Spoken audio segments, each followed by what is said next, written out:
I never intended for her to read it. The diary was an old habit, paper-bound, carbon-threaded pages that couldn't be scanned by the Citadel's omnipresent sensors. In an age where thoughts were indexed and dreams analyzed for predictive compliance, handwriting was a rebellion so small it passed beneath the notice of empires. I kept it hidden behind a loose panel in my quarters on Helix Station, wedged between a coolant conduit and the wall that hummed with borrowed gravity. And in it I wrote about her. Dr. Aaron Kale was the station's xenolinguist, attached to the diplomatic core of the unified systems. She was brilliant in the quiet way that didn't ask for applause. Her hair was always tied back when she worked, as if she feared it might interfere with the equations she traced in the air. She spoke 15 human languages and 3 non-human ones, but chose her words as though each carried weight she alone could feel.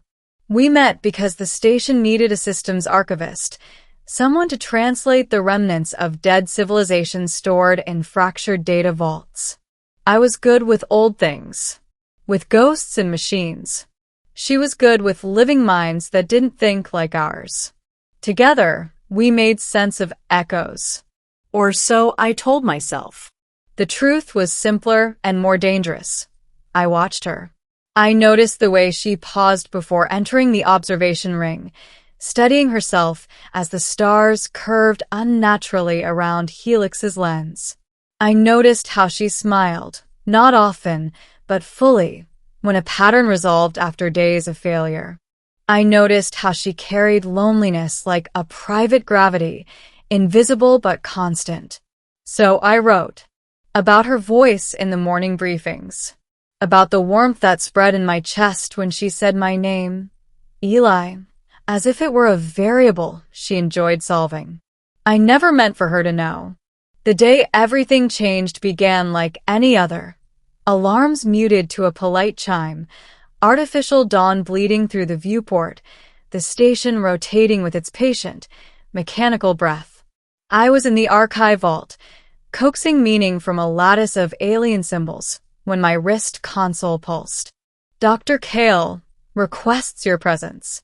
Private lab. Immediate. Immediate was not her style. Her lab sat at the edge of the research ring, walls transparent to a field of distant suns. When I arrived, the lights were dimmed, the starfield casting slow-moving shadows across the floor. She stood near the central table, hands folded behind her back. On the table was my diary. I felt the world tilt. You shouldn't have that, I said, the words brittle. I know, she replied calmly. I didn't mean to find it. How? There was a power fluctuation in your sector. Maintenance protocols opened several panels. She met my eyes then, and something unreadable passed through them.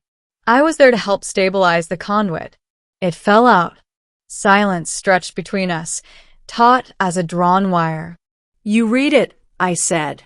Yes.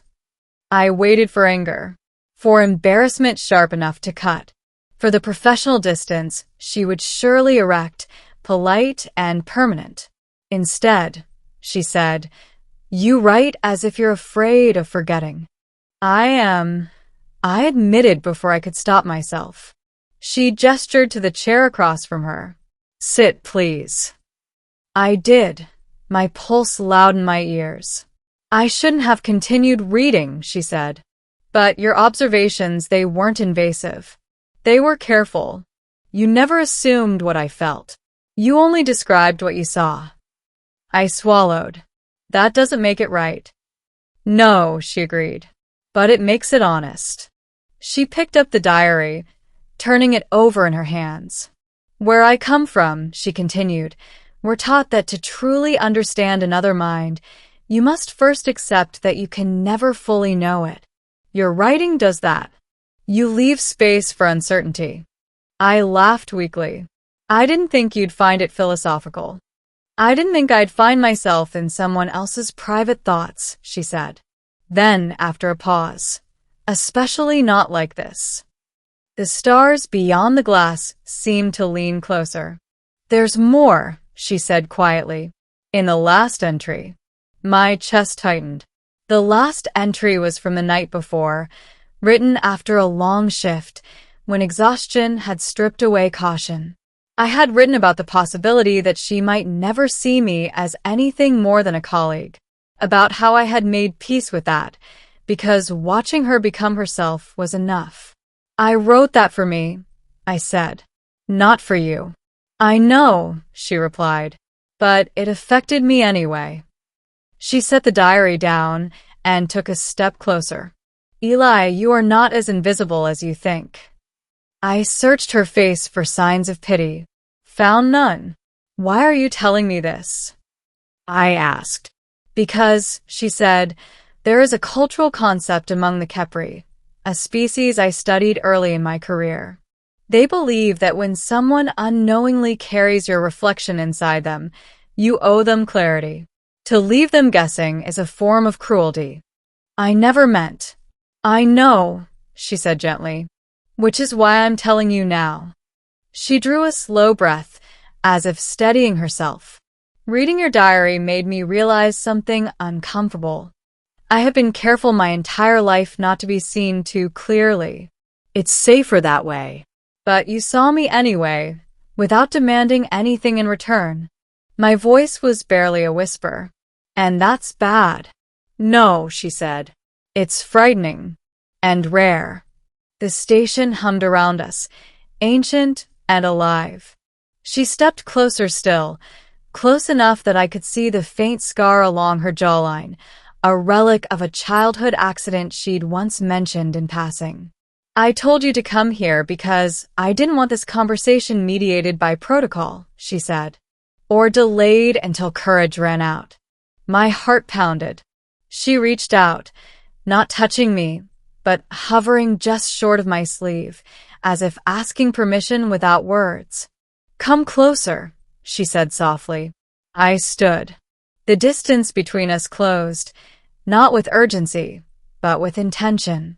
I was acutely aware of every breath, every subtle shift in her posture. This was not a moment stolen, it was offered. I don't know where this leads, she said. And I won't promise something I can't define. But I would like to explore the possibility that what you wrote might be the beginning of a shared language. I nodded, emotion thick in my throat. I can live with uncertainty. She smiled then, small, genuine. Good. So can I. What followed was not dramatic. No alarms, no sudden declarations. Just two people standing amid the quiet miracle of understanding, choosing to step forward rather than retreat. In the weeks that followed, our work changed subtly. We still argued over translations, still lost ourselves in the patient unraveling of alien thought. But now, sometimes, our conversations drifted into childhood memories, into fears we hadn't named before. We walked the observation ring after long shifts, letting the stars remind us how small and improbable we were. The diary remained on her shelf, unopened, a symbol rather than a secret. One evening, months later, as Helix Station prepared for a scheduled jump, she handed it back to me. You can keep writing, she said, if you want. And if you read it again? I asked. She considered this. Then I hope you'll let me respond, not in writing, but honestly. I smiled. That seems fair. As the jump engines warmed, the stars stretching into luminous threads, I realized something profound. The diary had never been about her alone. It had been about my fear of connection, my tendency to observe rather than participate. She had read it, and instead of turning away, she had stepped closer. That choice changed everything. Ending years later, when Helix Station was finally decommissioned and its archives transferred to the core worlds, I found the diary again while packing. Its pages were fuller now, not just with observations, but with conversations remembered, shared discoveries, disagreements survived. Aaron stood in the doorway of our quarters, watching me with that familiar, thoughtful expression. "Keeping it?" she asked. "Yes," I said. "Some things shouldn't be digitized." She nodded in agreement and crossed the room, resting her head lightly against my shoulder. Beyond the viewport, a new sky waited, uncharted, uncertain, vast. Once, she had read my private thoughts and invited me closer. Now, as we stepped into the future together, there was nothing left to hide, and everything left to explore.